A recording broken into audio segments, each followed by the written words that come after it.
Get ready to delve into the fascinating story and life of Lev Ivanovich Yashin, the Black Spider of Soviet football. Widely regarded as the greatest goalkeeper of all time, Yashin's athleticism, bravery, and imposing presence in goal earned him a place in football history. But Yashin was much more than just a brilliant goalkeeper. He was a vocal presence on the pitch, revolutionizing the position by taking command of his entire defense. As deputy chairman of the Football Federation of the Soviet Union, Yashin left an indelible mark on the sport. And with his all-black attire, he became an icon of cool, earning fans around the world. Join us as we explore the incredible life and legacy of Lev Yashin, the one and only Black Spider. Lev Yashin's journey to becoming one of the greatest footballers of all time began in Moscow, where he was born into a family of industrial workers. At the age of 12, he was forced to leave school and work in a factory to support the war effort during World War II.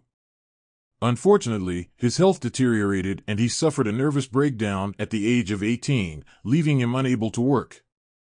As a result, he was sent to a military factory in Moscow, where he was eventually spotted playing for the factory team. His talent did not go unnoticed and he was invited to join the Dynamo Moscow youth team, setting him on the path to football greatness. Lev Yashin's remarkable football career took him to the highest levels of the game, including the Soviet national team. He received his first call-up in 1954 and went on to earn 78 caps for his country. During this time, he won the 1956 Summer Olympics and the 1960 European Nations Cup, the first European Championship. Yashin also played in 3 World Cups, 1958, 1962, and 1966, and recorded 4 clean sheets out of 12 games in the World Cup finals. The 1958 World Cup, played in Sweden, is where Yashin's performances truly shone, with the Soviet Union advancing to the quarterfinals. Although they lost 2-0 to the eventual champions, Brazil, Yashin's impressive performance prevented the scoreline from becoming more lopsided, despite facing formidable attackers such as Goalkeeper and a young Pelé. In addition to his national team success, Yashin was nominated for the Ballon d'Or in 1960 and 1961, finishing 5th and 4th, respectively. However, during the 1962 World Cup, he suffered 2 concussions, and despite leading the team to a quarterfinal finish, he made some uncharacteristic mistakes.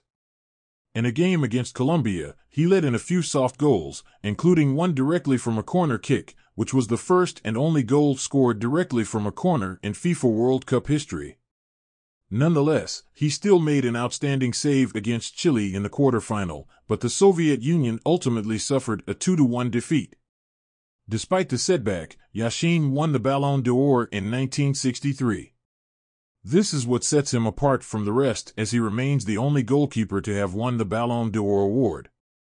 One of his best performances during that year came in the 1963 England vs. Rest of the World football match, where he made a number of spectacular saves.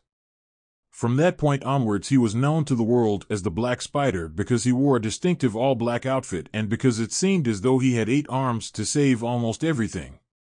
He played a pivotal role in the 1966 World Cup, leading the Soviet Union to a 4th-place finish. He also made a 4th trip to the World Cup finals in 1970 as the third-choice backup and an assistant coach, always willing to give advice to his teammates. In 1971, he played his last match for Dynamo Moscow, and his FIFA testimonial match held at the Lenin Stadium in Moscow was attended by 100,000 fans, including football stars such as Pelé, Eusebio, and Franz Beckenbauer. Yashin's remarkable career and contributions to the game continue to be celebrated to this day. Yashin's retirement from playing marked the beginning of almost 2 decades in various administrative roles at Dynamo Moscow.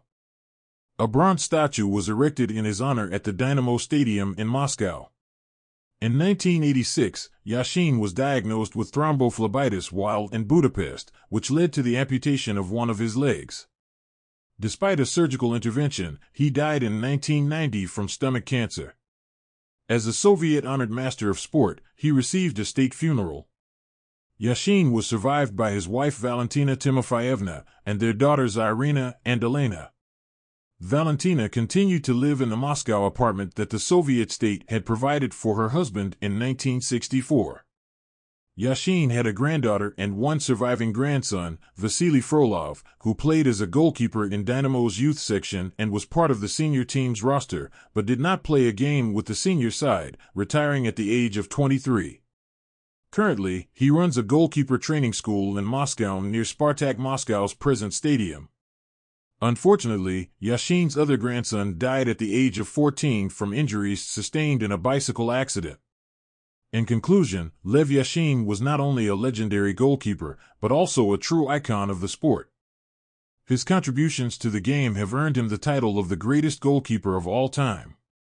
His acrobatic saves, his bravery, and his dedication to his team and country have left an indelible mark on football history. Despite his untimely death, his legacy lives on through his family and through the countless football fans around the world who continue to be inspired by his remarkable career. The sport of football owes a great debt to Lev Yashin, and his memory will continue to be celebrated for generations to come.